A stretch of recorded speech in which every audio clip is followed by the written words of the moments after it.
താല്പര്യമുള്ളവർക്ക് ക്യാമ്പസ് സെലക്ഷനും മറ്റ് തൊഴിലവസരങ്ങളും ഒരുക്കുന്നു. മാസ്റ്റർ ഡിഗ്രി മുതൽ hotel management, travel and tourism, ഭാഷാ സാഹിത്യം വരെ വൈവിധ്യമാർന്ന കോഴ്സുകൾ. MCom finance, MSc computer science, MA English, BCom computer application, BCom tax procedure and practice, BCom commerce with travel and tourism management, BCom finance, BSc computer science, BSc hotel management and catering science, BA English and communicative English, BCA, BBA, eco friendly campus എന്നിവയ്ക്കൊപ്പം ആൺകുട്ടികൾക്കും പെൺകുട്ടികൾക്കും പ്രത്യേക hostel സൗകര്യവും നൈപുണ്യയുടെ വിലപ്പെട്ട സവിശേഷതകളാണ്. എറണാകുളം അങ്കമാലി അതിരൂപതയിലെ അർപ്പണബോധമുള്ള വൈദികരുടെ നേതൃത്വം വിദ്യാർത്ഥികൾക്ക് സുരക്ഷിതത്വം നൽകി കാലാനുസൃതമായ രീതിയിൽ പുതിയ തലമുറയെ വാർത്തെടുക്കുന്നു. അഡ്മിഷനും കൂടുതൽ വിവരങ്ങൾക്കും നൈപുണ്യ school of management, Cherthala, Alappuzha.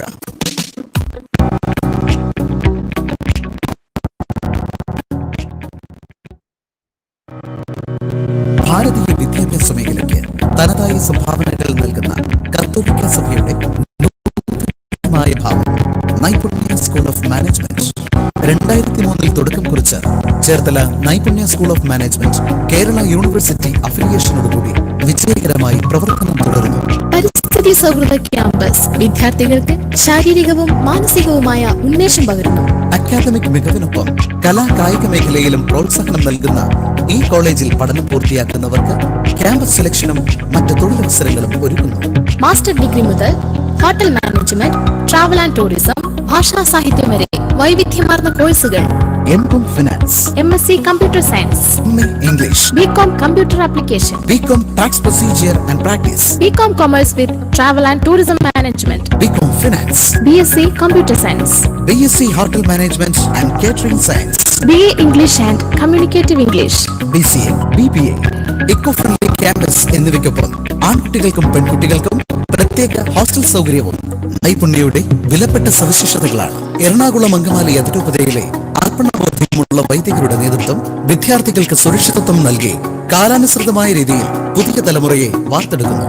അഡ്മിഷനും കൂടുതൽ വിവരങ്ങൾക്കും നൈപുണ്യ school of management, Cherthala, Alappuzha.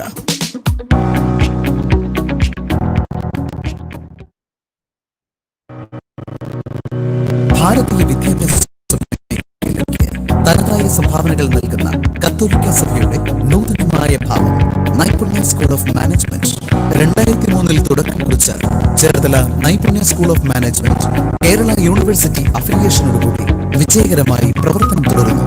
പരിസ്ഥിതി സൗഹൃദ ക്യാമ്പസ് വിദ്യാർത്ഥികൾക്ക് ശാരീരികവും മാനസികവുമായ ഉന്മേഷം പകരുന്നു. അക്കാദമിക് മികവിനൊപ്പം കലാ കായിക മേഖലയിലും പ്രോത്സാഹനം നൽകുന്ന ഈ കോളേജിൽ പഠനം പൂർത്തിയാക്കുന്നവർക്ക് ക്യാമ്പസ് സെലക്ഷനും മറ്റ് തൊഴിലവസരങ്ങളും ഒരുക്കുന്നു.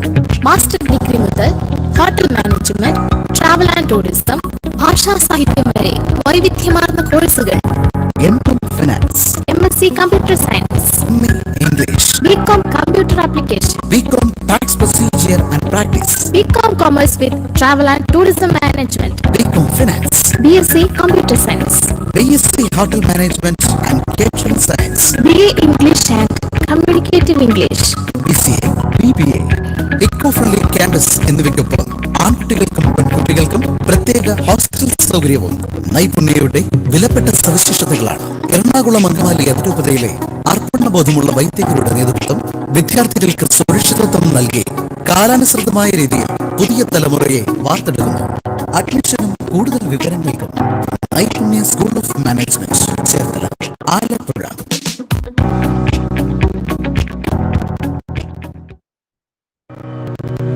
ഭാരതീയ വിദ്യാഭ്യാസ മേഖലയ്ക്ക് തനതായ സംഭാവനകൾ നൽകുന്ന കത്തോലിക്ക സഭയുടെ നൂതനമായ ഭാവം നൈപുണ്യ സ്കൂൾ ഓഫ് മാനേജ്മെന്റ് 2003 തുടക്കം കുറിച്ച് Cherthala Naipunya school of management Kerala university അഫിലിയേഷനോടുകൂടി വിജയകരമായി പ്രവർത്തനം തുടരുന്നു. പരിസ്ഥിതി ശാരീരികവും മാനസികവുമായ ഉന്മേഷം പകരുന്നു.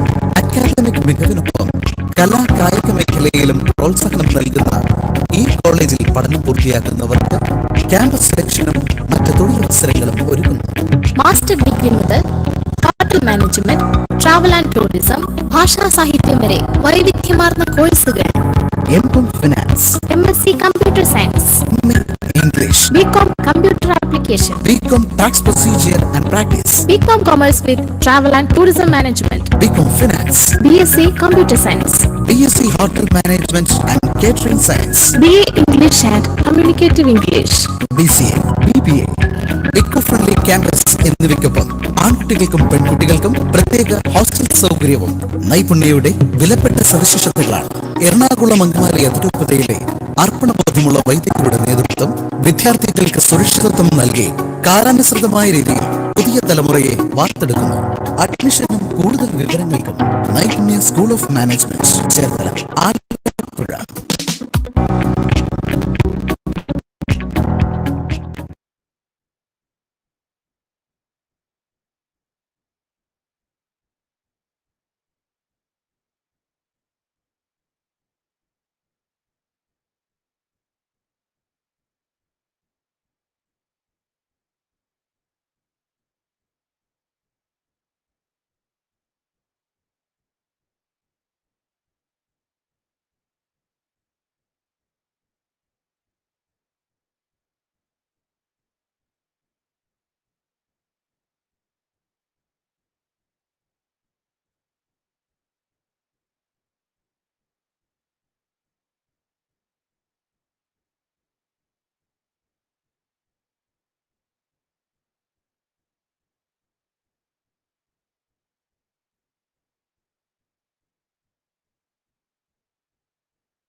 receive.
ഭാരതീയ വിദ്യാഭ്യാസ മേഖലയ്ക്ക് തനതായ സംഭാവനകൾ നൽകുന്ന കത്തോലിക്ക സഭയുടെ നൂതനമായ ഭാവം നൈപുണ്യ സ്കൂൾ ഓഫ് മാനേജ്മെന്റ് 2003 തുടക്കം കുറിച്ച Cherthala Naipunya school of management Kerala university അഫിലിയേഷനോടുകൂടി വിജയകരമായി പ്രവർത്തനം തുടരുന്നു. പരിസ്ഥിതി സൗഹൃദ ക്യാമ്പസ് വിദ്യാർത്ഥികൾക്ക് ശാരീരികവും മാനസികവുമായ ഉന്മേഷം പകരുന്നു.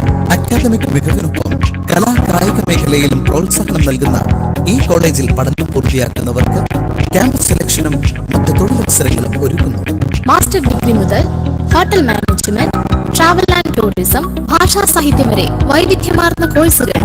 എം.കോം finance, MSc computer science, MA English, BCom computer application, BCom tax procedure and practice, BCom commerce with travel and tourism management, BCom finance, BSc computer science, BSc hotel management and catering science, BA English and communicative English, BCA, BBA, eco friendly campus എന്നിവയ്ക്കൊപ്പം ആൺകുട്ടികൾക്കും പെൺകുട്ടികൾക്കും പ്രത്യേക hostel സൗകര്യവും നൈപുണ്യയുടെ വിലപ്പെട്ട സവിശേഷതകളാണ്. എറണാകുളം അങ്കമാലി അതിരൂപതയിലെ അർപ്പണബോധമുള്ള വൈദികരുടെ നേതൃത്വം വിദ്യാർത്ഥികൾക്ക് സുരക്ഷിതത്വം നൽകി കാലാനുസൃതമായ രീതിയിൽ പുതിയ തലമുറയെ വാർത്തെടുക്കുന്നു. അഡ്മിഷനും കൂടുതൽ വിവരങ്ങൾക്കും നൈപുണ്യ school of management Cherthala, Alappuzha.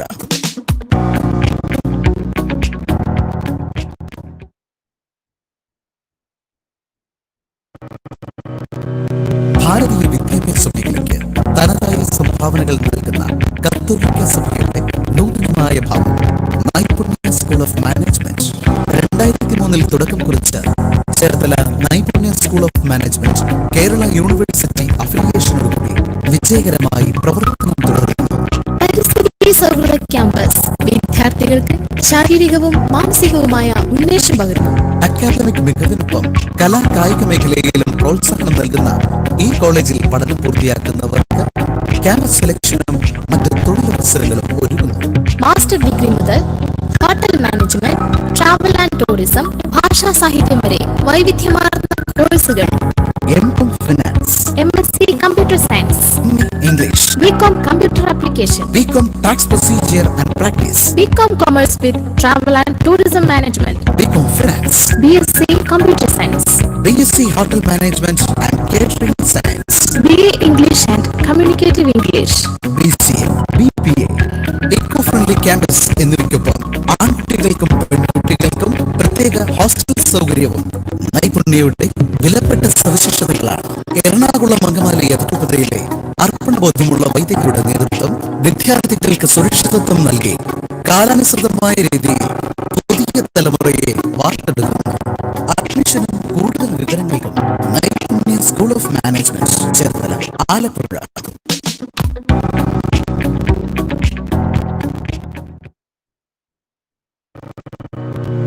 ഭാരതീയ വിദ്യാഭ്യാസ മേഖലയ്ക്ക് തനതായ സംഭാവനകൾ നൽകുന്ന കത്തോലിക്ക സഭയുടെ നൂതനമായ ഭാവം നൈപുണ്യ സ്കൂൾ ഓഫ് മാനേജ്മെന്റ് 2003 തുടക്കം കുറിച്ച Cherthala Naipunya school of management Kerala university അഫിലിയേഷനോടുകൂടി വിജയകരമായി പ്രവർത്തനം തുടരുന്നു. പരിസ്ഥിതി സൗഹൃദ ക്യാമ്പസ് വിദ്യാർത്ഥികൾക്ക് ശാരീരികവും മാനസികവുമായ ഉന്മേഷം പകരുന്നു. അക്കാദമിക് മികവിനൊപ്പം കലാ കായിക മേഖലയിലും പ്രോത്സാഹനം നൽകുന്ന ഈ കോളേജിൽ പഠനം പൂർത്തിയാക്കുന്നവർക്ക് ക്യാമ്പസ് സെലക്ഷനും മറ്റ് തൊഴിലവസരങ്ങളും ഒരുക്കുന്നു. മാസ്റ്റർ ഡിഗ്രി മുതൽ hotel management, travel and tourism, ഭാഷാ സാഹിത്യം വരെ വൈവിധ്യമാർന്ന കോഴ്സുകൾ.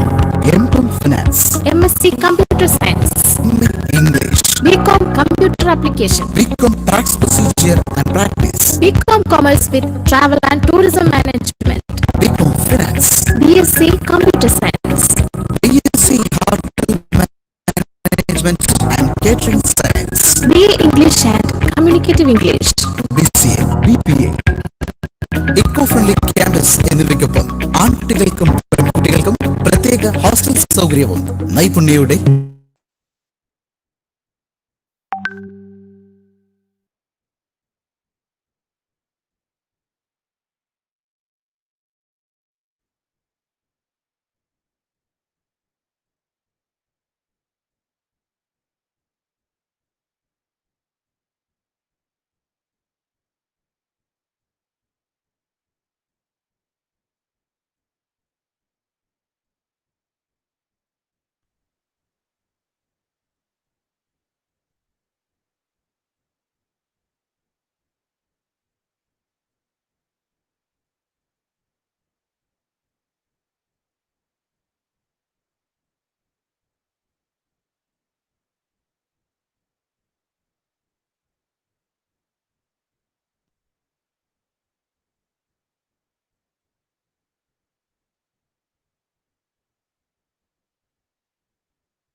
Hello.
entirely an observation made by me. And I think that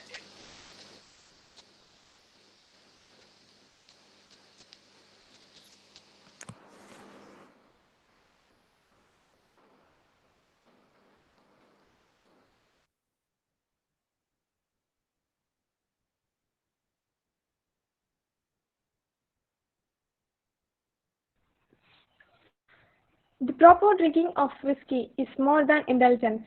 It's a toast to civilization, a tribute to the continuity of culture, a manifesto of man's determination to use the resource of nature to refresh mind and body, and enjoy to the full sense with which he has been endowed. The words by David Gates. To find you to all, myself, Adira.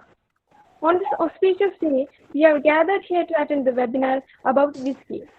I invite the program coordinator and assistant professor, Mr. Suresh Matthews, for welcome speech.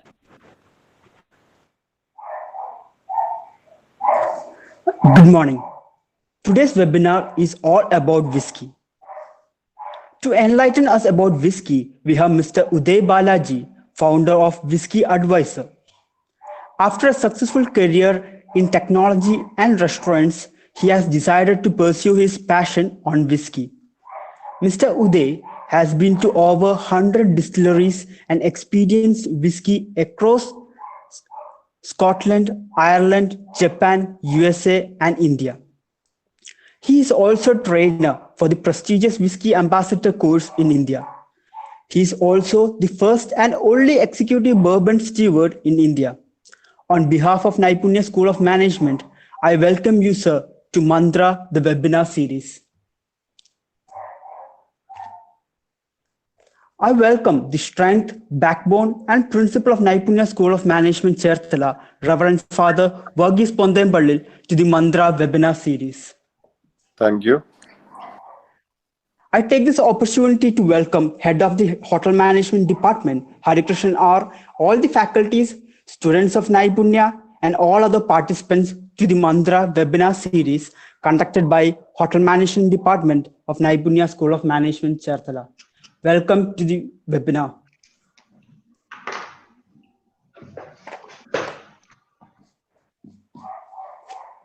Thank you, sir, for your warm welcome. Now, I would like to invite the backbone of our college, Reverend Father Varghese Pondemballil, for addressing the audience. Thank you. Respected Mr. Uday Balaji and Department of Hotel Management team members, my dear participants, good morning to every one of you. I'm very happy to know that the Department of Hotel Management in Naipunya School of Management is conducting another interesting webinar with the topic On the Rocks, all about whiskey. And I also heard about the expertise of Uday Balaji, and I think he would give a wonderful session on this special topic. As all of us know, whiskey or knowing about whiskey in the hospitality segment is very important for the candidates as well as those who work in this field. So I wish all the best and congratulate all the team members behind this program, and thank all the participants who have found time to attend our webinar on this platform. Thank you and congratulations once again. I remain.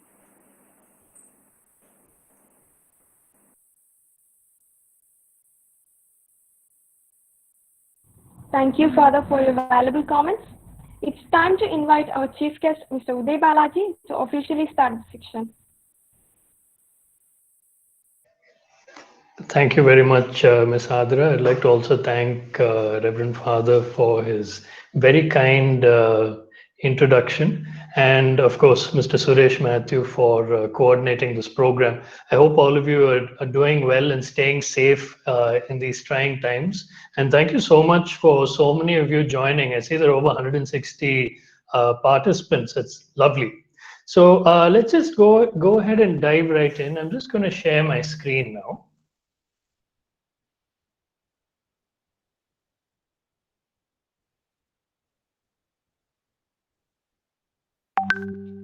All right.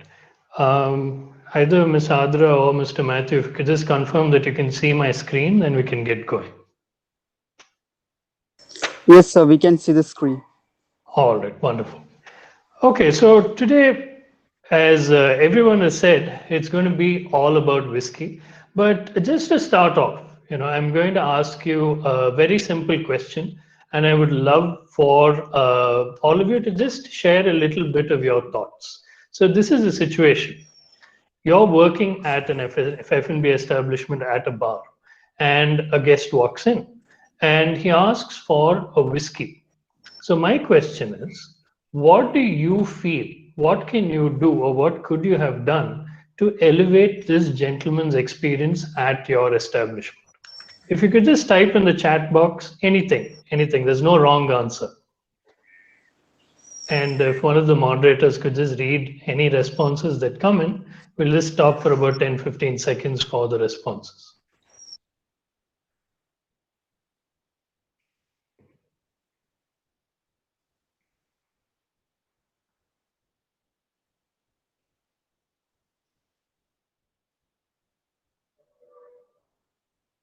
All right, so I'm just going to dive right in. As far as I'm concerned, the main thing is, okay, so I'm saying a few responses. Explain about the whiskey you're serving, definitely. That would be one of the key, factors here. But I'm looking at it from the perspective of, what could you have done also beforehand? How could you have equipped yourself?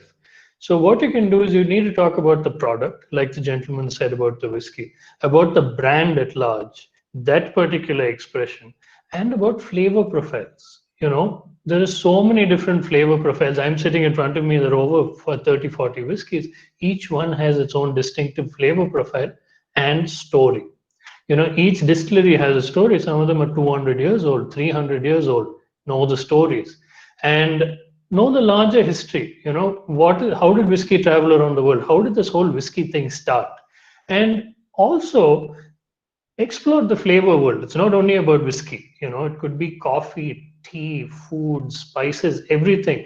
The more you learn about other flavors, the more you learn about whiskey. So these are just some things that I feel you can hold in your mind and keep exploring the world. But today we're going to cover 3 topics which I feel are the very base of your whiskey knowledge and to build a wholesome whiskey appreciation. 1, the story. What's the story of whiskey? Second, how is it made? Because that tells you where the flavors are coming from. And finally, how to taste. So obviously each of these is its own world of information and study in itself. So I'm just going to keep it really light today and skim over the surface, and just to get you more interested in the topic and give you that first step of education. So what I recommend is obviously pin my presentation, but also what I'll be doing is I'll be showing you bottles in my screen from time to time. So you can, know the context of what whiskey I'm talking about. Yeah. All right, so let's dive right into the story of whiskey. So now this began many, many centuries ago. So we are talking about all the way about 2000 years back in ancient Mesopotamia. Mesopotamia now would be like, Iraq area, Iraq and Iraq. And you wouldn't really think that distillation would have come from there. But what they were doing was they were distilling medicines and perfumes and fine powders. So, the word alcohol comes from that time. It basically means the coal, fine powder. So all the ladies, you know what coal is, all the gents, I'm sure you do too. So alcohol, that is the etymology of the word. They used to distill fine powders back in the day. Now what happened was this knowledge over the centuries moved to Europe, with the Moors migrating, with the Crusades, with so many different events. Knowledge transferred from the ancient Arab world to Europe. The first records of distillation in Europe are actually in Salerno in Italy in the 12th century, where they started making medicines. And in due course, they found that, this distillate had other properties as well, and they felt it invigorated you. So it came to be known as aqua vitae in Latin, or the water of life. So if you go to different parts in Europe, you'll see this aqua vitae. Sorry, I skipped a slide there. So you'll see this aqua vitae in different names. It may be eau de vie, it might be aqua vitae, it could be various different things, right? But essentially, it's the same thing. So if you see my screen now, what it used to be was just this clear spirit, right? It wasn't aged, nothing like that. And they used to put herbs in it. It used to be a harsh spirit. So they used to put herbs and spices in it to make it more palatable.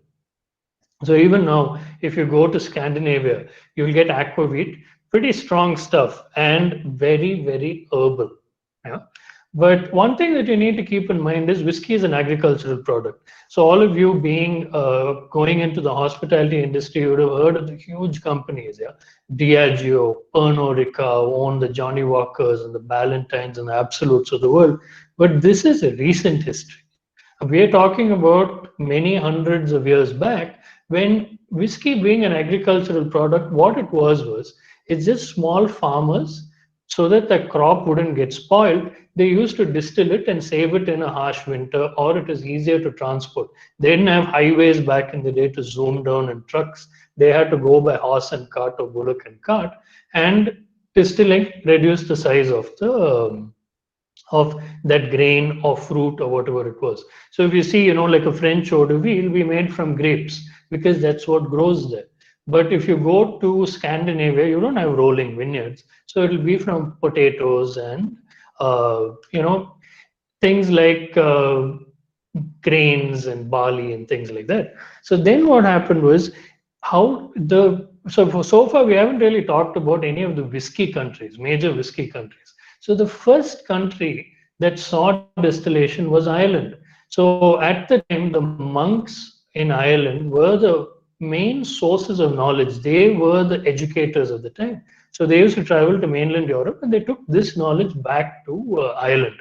And like I said, Ireland doesn't have rolling vineyards. They had barley, rye, oats, all this, and they started making an aquavit out of that. Or in Gaelic, it is called ushkaba. Ushka is water, ba is life. And you know what happens when the English come to your country? They take your names and start to shorten it and anglicize it. So ushkaba became ushka over time, and then it became ushki, and eventually it became whiskey. So that is how whiskey really started. So the earliest record of whiskey in Ireland or Scotland is in 1405. So it's this fairly inauspicious record where a clan chief ended up dying out of consumption. But yeah, so this is the record. So if any Scotsman tells you that they invented it, don't believe him, because it was actually 1405 in Ireland, which has the earliest record at least. It was 1494, if I'm not wrong, where there's the first record of whiskey in Scotland. So how did it travel from Ireland to Scotland? So let's say if you just open up a map on Google Maps, right, and you see the distance between the north of Ireland and the south of Scotland is just a short boat ride. So it's believed that the Irish took the knowledge to the island of Islay. So if you've heard of Lafroig and Lagavulin and all these whiskies, that's the island it comes from. And knowledge spread there, and then it spread to the mainland. So it was actually the Irish who were the world leaders. In the early 1900s, they controlled over 70% of all world whiskey. And Scotch was just a tiny little, new entrant to the market, so to speak. But there was one major thing that happened that tilted the scales, apart from a lot of misfortune that hit the Irish whiskey industry. And what happened was this particular apparatus. It's called the coffee still, ironically made by an Irishman. He tried to sell it to the Irish distillers at the time. So the difference between this and what I'm going to be talking about later in whiskey production is that this makes whiskey continuously and for really cheap, but it's a very light whiskey. And the Irish distiller said, no, I don't want this. So he went to Scotland and they were willing to be innovative. And they adopted this technology and ended up making really light, cheap whiskey that at the time they wanted to be snob, telling you that single malt. an Irish whiskey, Jameson. So this is by far the best-selling Irish whiskey in the world, and so that is a blend of. So eventually, the Irish adopted the continuous distillation and grain whiskey, and so this is a blend of grain whiskey and a distinctively Irish style called single pot still. You can ask me a question about that in the Q&A if you like, but I'm just going to jump to another part of the world now. So there are top 5 whiskey countries in the world. There's Ireland and Scotland, we just spoke about. And the next one that we're going to be talking about is the US. So how on earth did whiskey and distillation go to the US? Simple answer, it was the immigrants who took them there. They took the distilling knowledge to the New World. So we see the earliest record of distillation in the US, as we know it now, was in 1640 when in Staten Island when there was a record of brandy distillation. And in 1648, this is a very important one. There's the first record of rye distillation. So now we talk about bourbon and Tennessee whiskey and all that, but the original American whiskey is what I'm holding in my hand. Your rye whiskey. This is a Kentucky style rye, but what was distilled at the time would have been a Pennsylvania, Maryland, that kind of style. And in fact, one of the most famous distillers of the time was George Washington himself. So I'm guessing that paid some political bills right there. But you know, even if you go now to the US, they've renovated Mount Vernon Distillery, which is George Washington, and you can see how whiskey was made back in the day, which is quite fascinating. But okay, so we've talked about this rye whiskey, but what about the whiskey that's sold today? How did this happen? As we know, especially for your history buffs out there, the people started migrating west, and they landed up in this bountiful land which had fantastic water, fantastic grain. So now we're back to this grain story. You distill what is in your land, what is available. So there was so much corn available with so much water that they went and started distilling corn whiskey. And over time, what happened was that corn whiskey and that corn whiskey ended up being the predecessors of bourbon and Tennessee whiskey. I don't have a bottle of Jack Daniels or George Dickel here, but Maker's Mark, classic Kentucky bourbon whiskey. And what makes a bourbon a bourbon? It needs to be at least 51% corn, made in the US. And there are a few more technical things, but corn is the key there. And that's also why it's a little sweeter than other whiskeys. Similarly, another lesser known style would be this Bernheim, which is a wheat whiskey, at least 51% wheat. So that's a story of American whiskey. So now we've seen 3 countries. Let's hop on to a quick chat about the 4th one, Canada, possibly the least known of the top 5. And it was immigrants actually from the Netherlands and England who took distillation there as compared to the Irish and the Scots and the Germans in the US. And they're very, very famous for blending. And they're very famous for rye whiskeys, like the one that I have here, the Crown Royal Northern Harvest Rye, voted by Jim Murray as 2015 as the best whiskey in the world. Subjective, but yeah, it's a pretty decent whiskey. So now we're just going to hop across the oceans now. How did whiskey get to Japan? This is the hottest country right now. Everybody is talking about Japan. Everybody wants Japanese whiskey. Nobody can get it. What's the story? But it only got popular now, right? But what happened was it was in the 1850s. This is interesting because you see how it's traveled the world. So now this distillation went from mainland Europe to Ireland to Scotland to the US and Canada. And now it was an American in the 1850s, Commodore Perry, who broke through the Tokugawa shogunate blockade in Japan and met the shogun with a whole lot of gifts, out of which it's believed one was a cask of rye whiskey. How far this is true, nobody knows. But that is when the records show in Japan of people talking about this foreign spirit. Yeah? But now from the 1850s, fast forward to the mid 1900s, there were two gentlemen who were instrumental in bringing quality whiskey to Japan. One was Shinjiro Tori and the other one was Masataka Taketsuru, who went on to form two companies called Suntory and Nikka. But what happened was it was the early 80s when the single malts were released and nobody wanted them. They're like, what is this Japanese single malt, right? And they were just languishing on shelves, collecting dust until the early 2000s when two things happened. One, a movie, incredibly enough, called Lost in Translation with Bill Murray, where he's doing a Suntory ad. And the second thing was, again in the early 2000s, suddenly the experts and critics and aficionados discovered the quality of Japanese whiskey.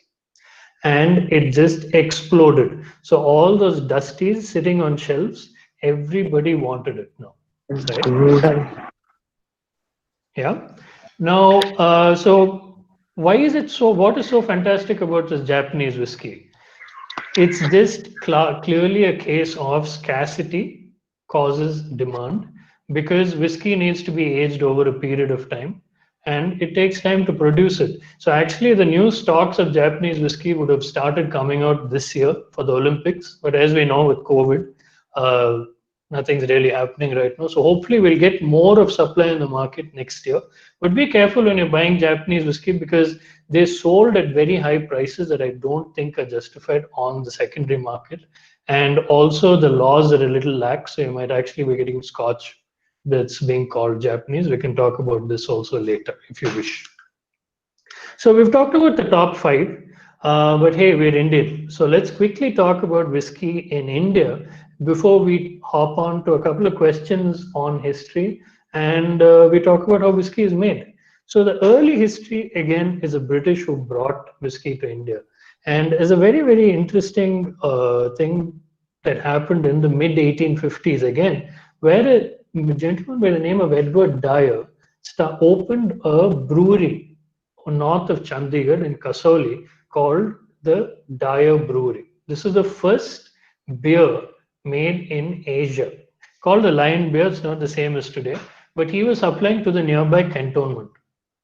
And this gentleman over the next years started distilleries in multiple places in Burma and Pakistan and Lucknow, apart from Kasoli. And he really brought that distilling culture to India. So slowly he started distilling also this distillery. Interestingly, as you know, mentioned Pakistan. So the distillery that he started outside Rawalpindi called Murray makes Pakistan's only single malt. Yeah, who would have thought, right? But so he started making a whiskey called Solon Number One in this particular Kasoli distillery. And now recently, if you see my screen, they came out with a single malt as well called Solon Gold. I think the quality can be improved, but it's a start. Yeah. Now, then what happened was over time, let's face it, we live in a country where affordability is low, spending power is low. So the laws that govern whiskey in the West don't really apply in India. So we've got a reputation of using a lot of rum-based neutral spirit and what the West calls fake whiskey, but hey, it's our laws, we can call it what we want. And a lot of these whiskeys which are sold in India are the top selling brands in the world. So if you see 7 out of the top 10 highest selling whiskeys by volume are Indian. That's a stat that you need to let it sink in. But yes, the quality is not of international standards predominantly, but over the past decade, it's been getting better and better and better, particularly because, as you see, so United Spirits owned by Diageo, Pernod, again, big company. So all these companies are bringing in better standards and using more grain components rather than molasses. I'm kind of skimming over this because there is a certain amount of time we have, so I don't want to get into too much technical detail. But the companies that are really, really redeeming Indian whiskey and making world-class whiskey are Amrut. So here's a bottle of the Amrut single malt. And Paul John, again, absolutely fabulous whiskey from Goa. Amrut is from Bangalore. and Rampur from UP. Again, fabulous single malt. So what I tell people is, hey, if you go to a Scotsman and ask him what's the best whiskey in the world, he'll probably say Scotch, right? If you ask an American, he'll say, oh, it's either Tennessee whiskey or bourbon. What is an Indian going to say? Probably not Indian whiskey, but these whiskeys are really, really giving us that opportunity. So I recommending it to people and let them try it. Give it a shot. Go vocal for local. I don't believe in go vocal for local. I believe in go vocal for quality local. So spread the word. Cool. So that's the history of whiskey, and I'd love to take 2 to 3 questions if any of you have. If the moderators could, throw a few questions my way. Yes, sir. If anyone has any questions, you can put it in the chat box or speak directly.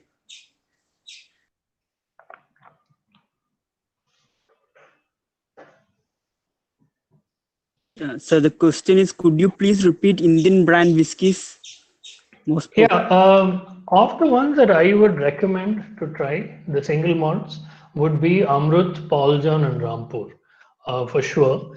They're not available in all states, but I'm pretty sure that Amrut and Paul John are available or will be available in Kerala pretty soon. Rampur is very limited availability because it's only mainly in Delhi and duty free and abroad.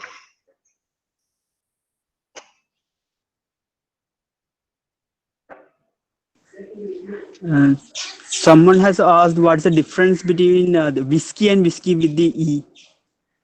So that's a good question. So it's basically what happened was the Irish, in order to differentiate themselves from the Scots, it was purely a marketing thing that they brought in the E. So there's this thing that says, if a country has an E in its name, then it'll spell whiskey with an E. That's nothing like that, because actually, if you see, most American whiskey is spelled with an E, but if you see this maker's mark, where's the E, right? There's no law. It's just what you decide to really. But initially, it was that Irish marketing thing. I have got one more question. India does not have any specific rules for production of whiskey.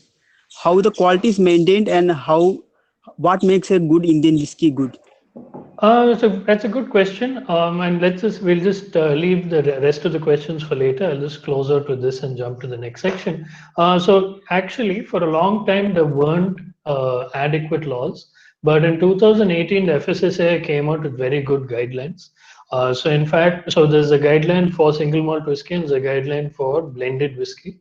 Single malt is pretty good, it's almost on par with the international standards. These whiskeys that I mentioned are on par, they're over and above the Indian standards. The blended is where there's an issue because there's a heavy use of neutral spirit allowed. Hopefully in the years to come, maybe that can be separated as a different category and we can have a better, more internationally acceptable blended whiskey category. I'm only saying that to be internationally acceptable. I'm not putting down any categories in India because we have to respect the fact that there is an economic reality in our country and you have to have the cheap biscuits. But it would be good for the demarcation. In fact, something that I'm working on is kind of trying to categorize out and get a little more transparency in what's available in the country. So keep an eye out. All right, so let's just jump to the next section. But I just want to quickly remind you again, whiskey is an agricultural product, right? And the difference between a whiskey and a rum or a whiskey and a brandy is that whiskey is made from grains. A rum is made from sugarcane or molasses. Your brandy is made typically from a grape wine, but it can be made from any fruit. So just keep that in mind. So whiskey is, and the reason why you need these things is because all these components, be it grains or grapes or whatever, it has certain sugar that needs to be converted to alcohol. That is the reason. So if you take something that doesn't have starch, doesn't have sugar, you're not going to get any alcohol, right? So whether it's potatoes or grapes or grains, that is your starting point to make your wine or cognac or brandy or whiskey or whatever it is. Whiskey is cereal grains. So here we go. Corn, barley, rice, wheat, all these are the main grains out there. Yes, even rice can be used to make whiskey. So what happens is, so there are only three ingredients that go into whiskey, right? There's grain, like I said, there's water, and there's yeast. That's it. So how does all this flavor come? What we're going to do is I'm going to quickly run you through the production of whiskey just to give you an idea of where all these flavors come from. So to start off, your grain comes from the field. It's put in a silo. Again, remember, it is an agricultural product. And then what happens is, so when you were kids, you would have all at some point, taken a seed, put it in the soil and waited for it to grow. What's happening there? Basically, the water that you're pouring is mimicking rain. The seed thinks it's time to start growing, and it starts consuming the starch in that seed and grows. That is the starch we want for whiskey. So what we're doing is we're putting water on it, mimicking rain, and we heat it once it germinates to stop it from consuming that sugar. This is what is called malting. So you've heard of malt? That is what it is. It is that germination process to release some enzymes and get access to that starch that is there in the grain. So this is a very, very important time to talk about another flavor. Obviously, the cereal and malt character comes from the grain. But if you've ever come across a peated whiskey, like a Lafroig or like a Lagavulin, where does that come from? So if you see this diagram, you see that they're drying it in a furnace.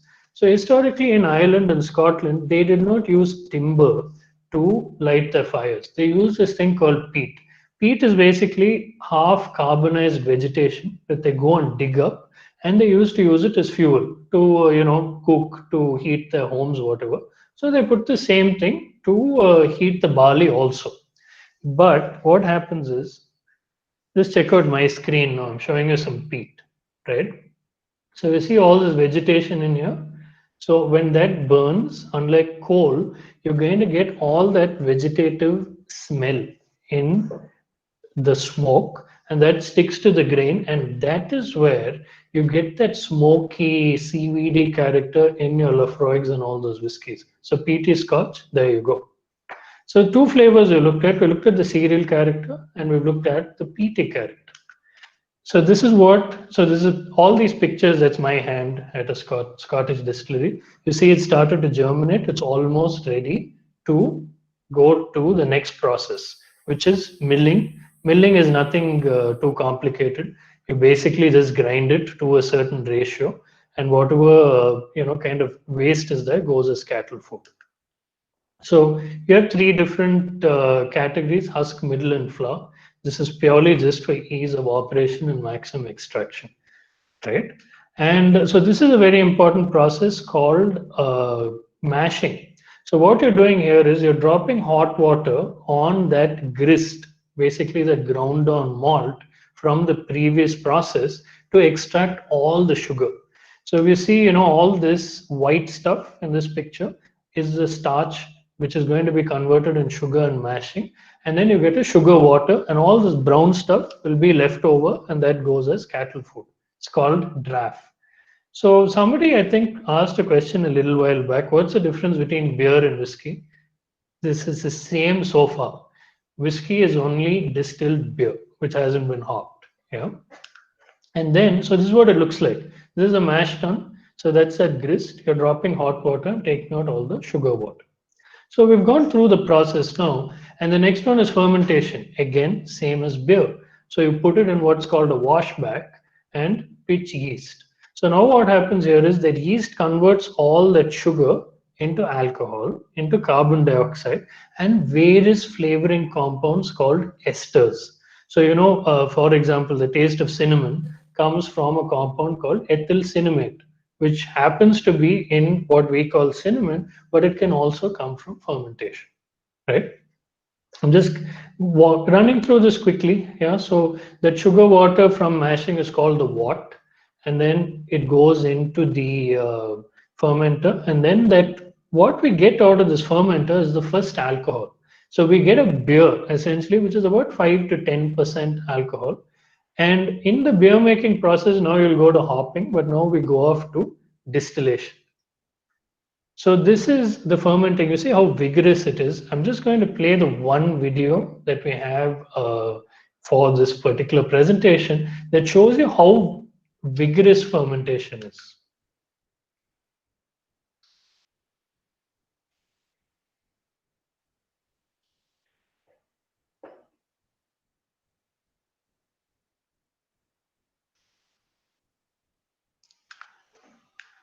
So if you see that is not being heated, that is how strong the yeast action is on the sugar. Which is quite incredible if you really think about it. So at the end of it, so you get this thing called wash or beer, which is about 5 to 10%.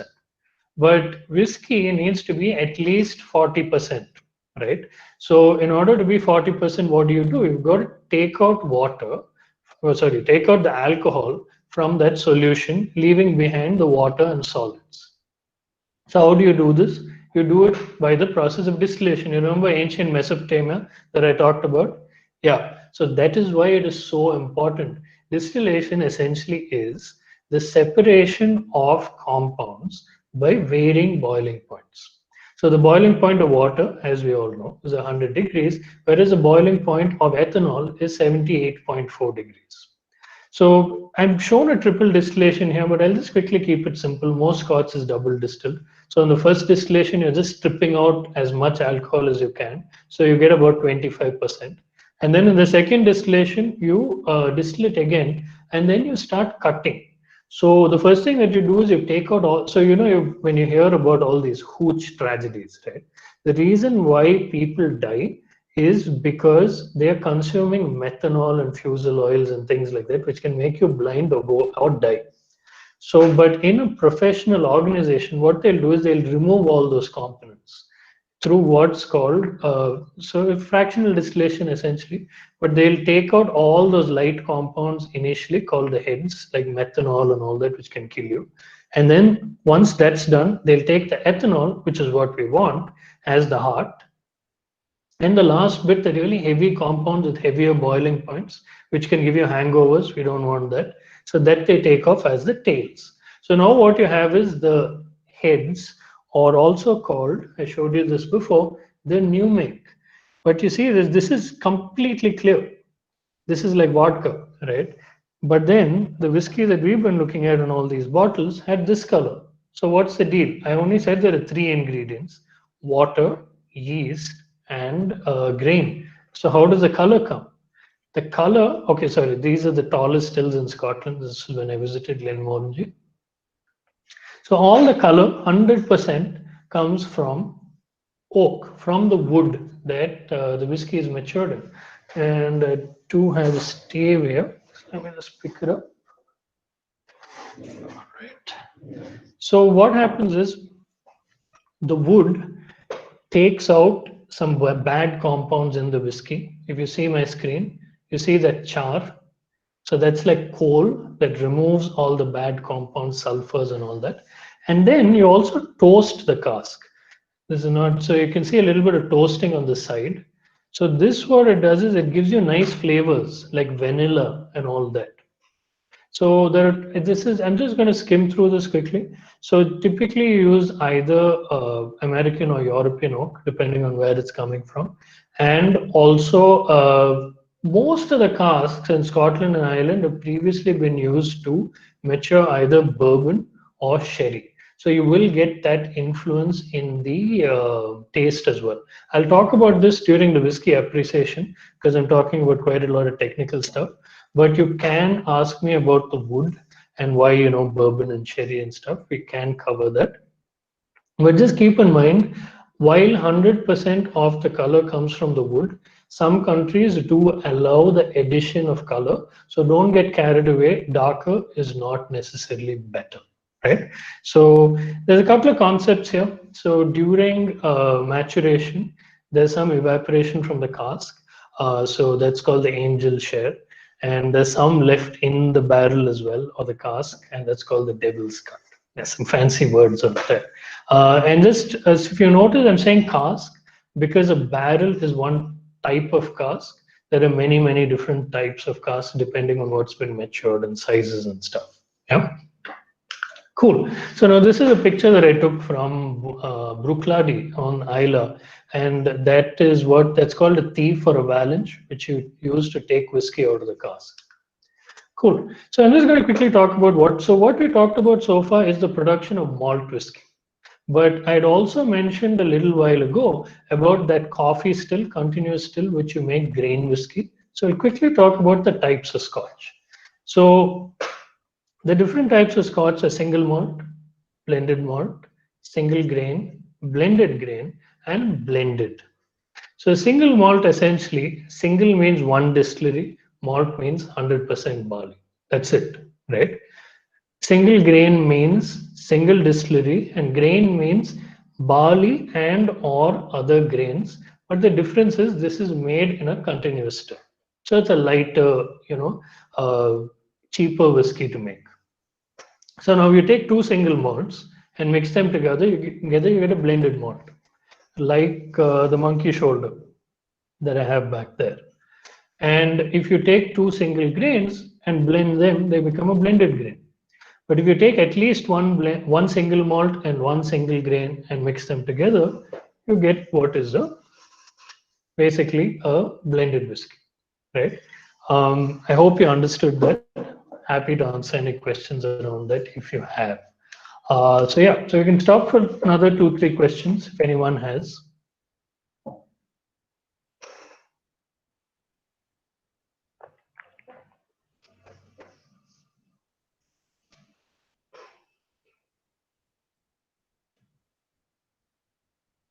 Any questions, folks?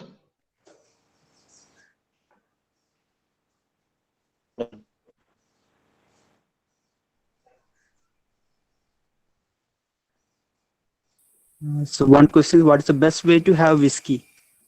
I'll come to that. We'll talk about the appreciation. It's the next section.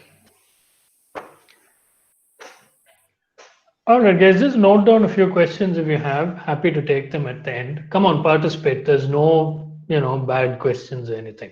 Feel free to ask. So how do they differentiate methanol from ethanol? It's by the boiling point. So the methanol has a lower boiling point, so that will come off in the heads. And the ethanol, I don't remember the exact boiling point for methanol, but it is a lighter compound, so it boils off first, and that's removed.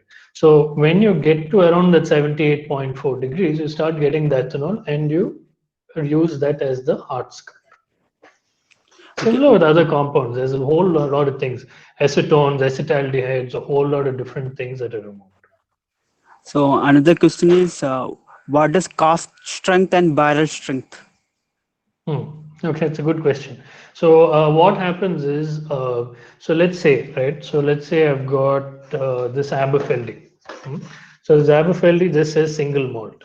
So now what happens is, this is a vatting of multiple casks of single malt, and when they empty the cask, when they bottle, they'll add water to cut it down to 40% alcohol, right? So now if they did not add water at that point and straight went from that vatting to the bottle, it's a cask strength. There's no difference between cask strength and barrel strength. Typically barrel strength is used by the Americans.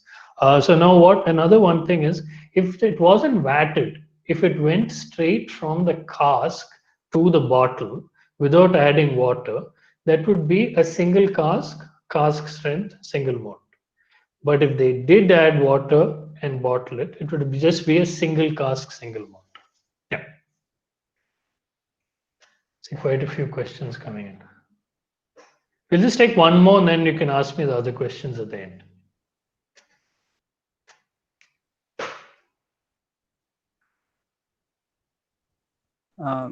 Can we check if the whiskey has been artificially colored? Good. It's a very good question. So in India, what happens is it will tell you on the back of the bottle. It will say artificial permitted colors. Typically, it's this caramel coloring called E150A that will be there. Not all countries require it. but some people say they get one kind of one cardboardish kind of taste.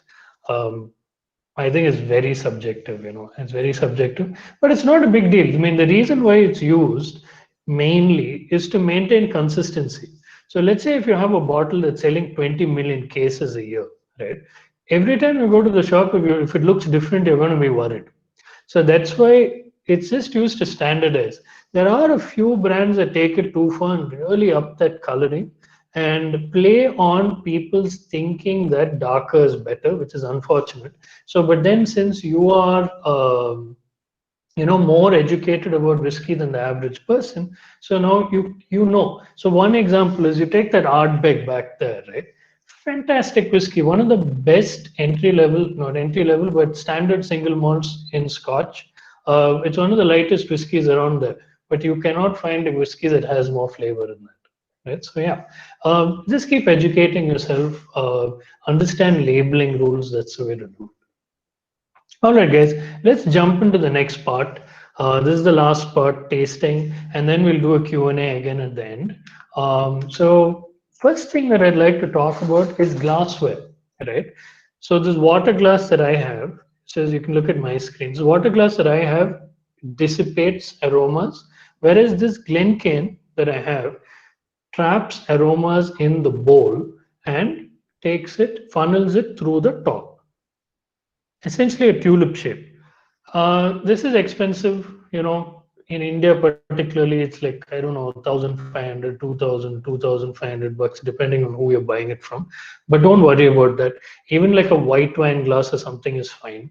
But just look for the tulip shape and make sure that there's no odor and that it is really clean, right? So that is the only thing that matters. Don't get too carried away with, I need to have the most expensive crystal.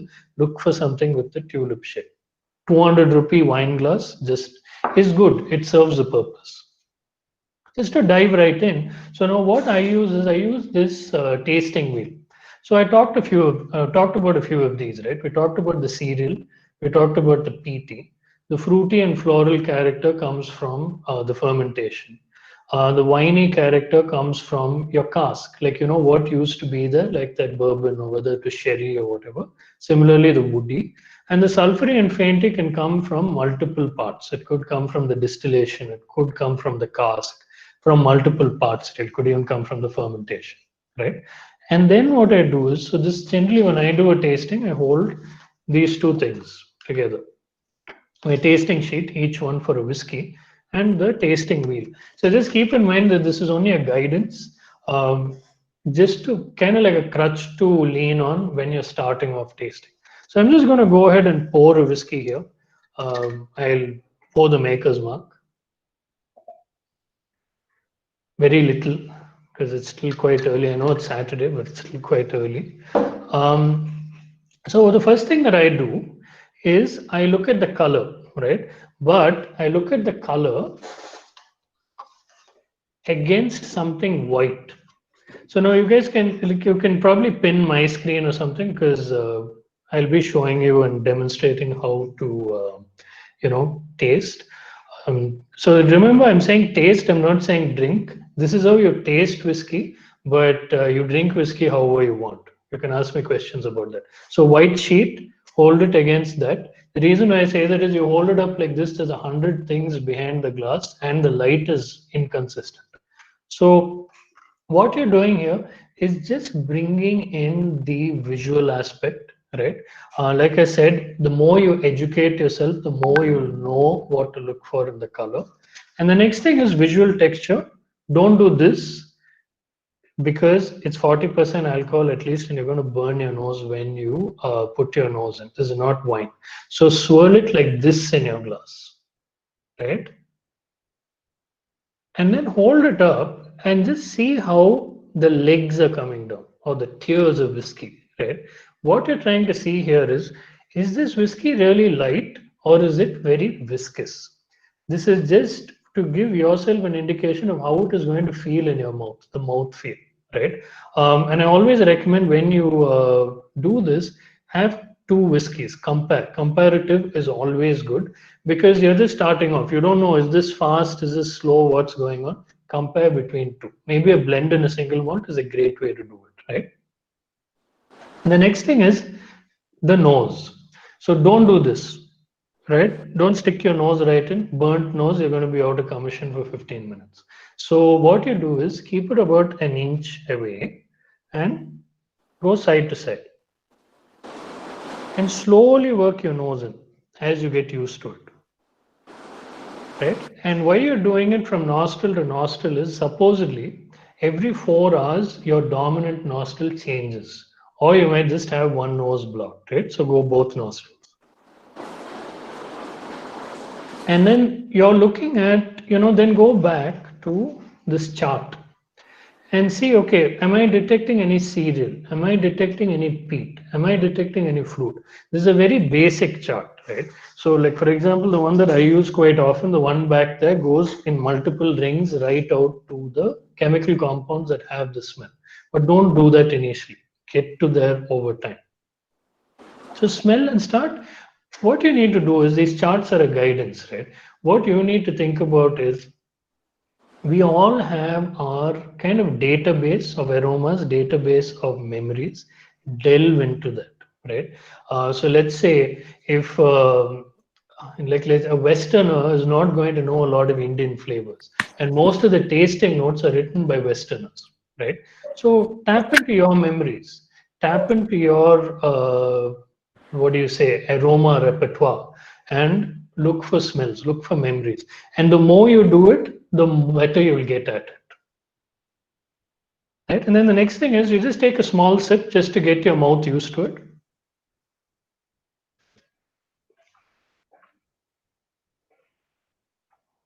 So you see, what I did was, I chewed it. There's two things happening there. One, I'm coating my mouth. The second thing is, I'm getting saliva mixed into the whiskey. So what's happening is, a lot of the water soluble compounds are starting to come out, and there's more and more flavor coming. Right? If you go to Kentucky, they call it a Kentucky chew. And I'll take another sip now. Now what I'm looking for is, how does it feel in my mouth? You remember that visual texture we looked at? So is it light? Is it oily? Is it thin? Is it thick? Again, try this exercise with at least 2 whiskeys, right? So you can compare which has a lighter mouthfeel, because everything is relative. As you go on in your whiskey journey, things that you thought was oily, which is like, right at the top of the spectrum, maybe after 3-4 years, it'll be like, okay, no, this is kind of medium, because you've experienced so many other whiskeys. It's a journey, you just got to keep trying. And that's why I say always compare. So in the mouthfeel, you're looking for the thin and thick. There's no right or wrong, because on a warm, hot day, which is like most days in India, you don't want something that's really heavy, right? You want something light and easy. Or if it's winter up north, or if you're sitting in a cold air-conditioned room, who knows, you want something heavier, then you're looking for a thicker, heavier whiskey. So as people in the hospitality trade, what you're equipping yourself for is understanding the range. So when a person comes in, you know the range, so that you can offer what is best suited to them, right? And then you have the finish. So there's 2 things here. One is the finish really short, or is it really long? Think about it like this. So let's say if you drink water, you're going to have a short finish. It's not going to last long. If you have honey, it'll last for a longer time. That's just an example. Another thing you're looking for, what are the notes on the finish, right? So that's your tasting in a nutshell. You look at the color, you look at the visual texture, then you look at the nose and taste. And then in the mouthfeel, you match that visual texture and with the mouthfeel. Then in the finish, again, you match those tastes with the nose and taste, and how long or short is it. So that is your whiskey tasting in a nutshell, right? And then you can go into things like flavor camps, kind of categorizing whiskey as you get more and more into it. This is something that I put together for my podcast.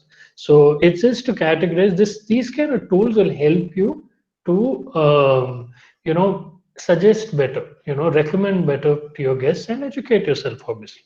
But this, I'll share this with you all later. That's not an issue. Just to close out, guys, all of you are starting off in your drinking journey, spirits journey, wine journey, whatever it is.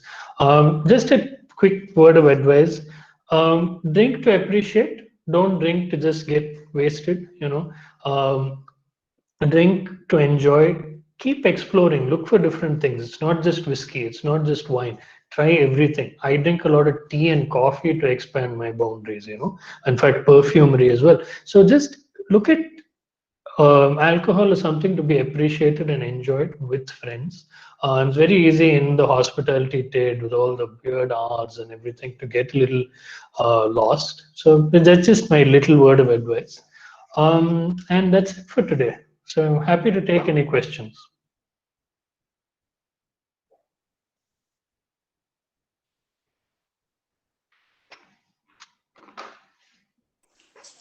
The one question, with the new generation of distilleries on the scene, soon to bottle their own whiskey, any enthusiast, is there a specific distillery that excites you? There are so many. There's, well, what am I really looking forward to? So, okay, I'll tell you why I am looking forward to any distilleries, right? So, are they reviving an old style? Are they doing something different? So that those are the kind of things that are exciting, because what's happened is a lot of the distilleries, because they're owned by large conglomerates, they've kind of standardized processes. So a lot of old styles have gone missing. So one distillery which is my favorite is Springbank. I have a bottle back there. But there are some, there's Waterford in Ireland, which I think is doing interesting work. And I'd mentioned single pot still whiskey. I'm a massive fan of Irish whiskey. So there are different styles, different distilleries working on, old style Irish pot still. So like Blackwater, to like Killowen, like Boan, a whole lot of different distilleries. The US is the most exciting craft whiskey market right now. Pre-COVID, let's say 5 years back, there were only 200 distilleries or something like that. Oh, sorry, a decade ago. Pre-COVID, there were 2,000 operating craft distilleries, and they're just, going to town with stuff. Like accelerated aging, different types of experiments, different types of styles. It's a very exciting time for whiskey right now. But yeah, in Australian also, there's some whiskeys. Belgrove is something I've been wanting to try for a while. I haven't had a chance to do it. But yeah, there are a lot of distilleries. You got another question, difference between Irish and Japanese whiskey? So how Japanese whiskey came out to be is Masataka Taketsuru had gone and studied in Scotland. I think it was at Longmont. And then when Shinjiro Tori wanted to start, he recruited this gentleman and then sent him to Japan. Then he learned again and then came back, right? So it was a very Scotch blueprint for Japanese malt whiskey. So Suntory makes Yamazaki, Hibiki, Cheetah, and Hakushu, all Japanese, all Scotch style, right? Similarly, so Taketsuru was even more of a purist. So he started Nikka, and Yoichi was his first distillery, which is very close, more Scotch than a lot of Scotch, in the sense that, technically it's very old school. So it's a very Scotch footprint. Irish also is similar, largely, except for the fact that they have single pot still whiskey. So the thing with single pot still is single malt is 100% barley. So in the 1700s, what happened was the English wanted to, suppress the Irish distillers. So they could not put a tax on the spirit because they didn't know where all the distillers were. So they put a tax on the input, on malt. So because of that, so what these guys figured out was they didn't have to use 100% malt. They could use only a certain amount of malted barley for the enzymes and use unmalted barley and other grains. So this came out with a new style of whiskey called single pot still whiskey, which is one of the components in Jameson. So that would be the difference. Between Scotch and Japanese, not much. Between Irish single pot still and say single malt from even Ireland, Scotland, Japan, that would be the difference.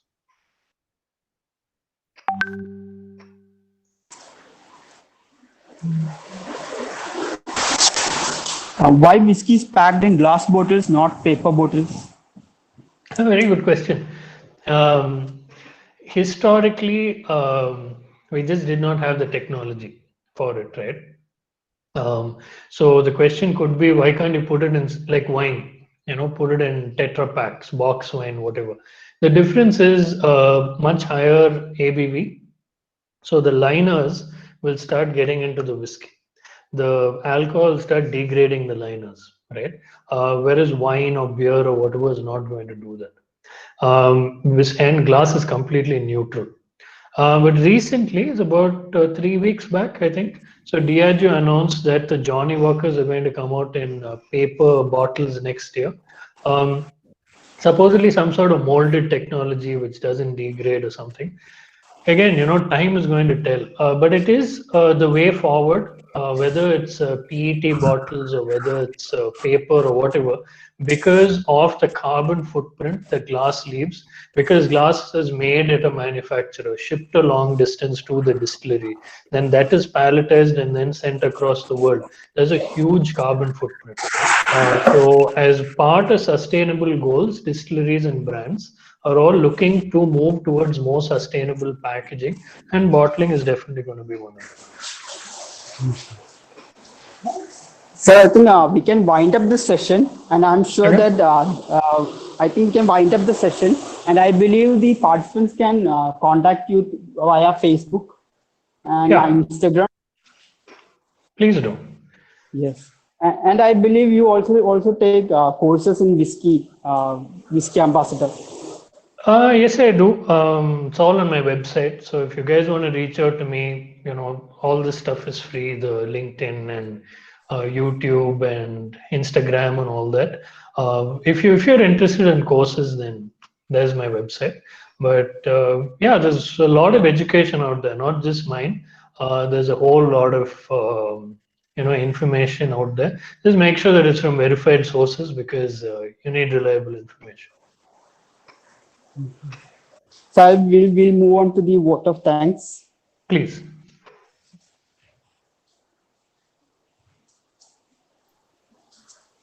Thank you, sir, for this wonderful section. We got a good knowledge about whiskey. Let me invite our faculty representative, Mr. Manu MU, for vote of thanks. Thank you, Adira. Without taking much time, I'm directly moving into my duty. I take this opportunity to thank Mr. Uday Balaji for the wonderful session. And it was a very good experience. And of course, we got a handful of information about the topic. Thank you, Mr. Uday, for being with us today. Thank you. Thank you so much. Pleasure was mine. Thank you.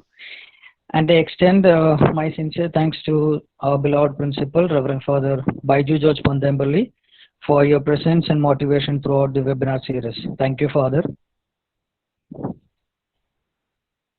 And I thank Mr. Hari Krishnan, HOD of Hotel Management Department, faculties of NIHM, and faculties of other colleges. Thank you, teachers, for your valuable presence. Finally, I thank dear students, the real stakeholders, for putting efforts and being into this kind of online seminars in this pandemic situations. Wishing you all a great future. Once again, thanks to everyone for being a part of Mantra, the webinar series organized by Naipunya Institutions, Cherthala. Thank you. Thank you all. Thank you, sir. Last but not the least, I thank all our participants for being in this section in a disciplined manner. I hope you all enjoyed this section. Thank you. The feedback link has been provided in the chat box. Kindly fill it for your certification.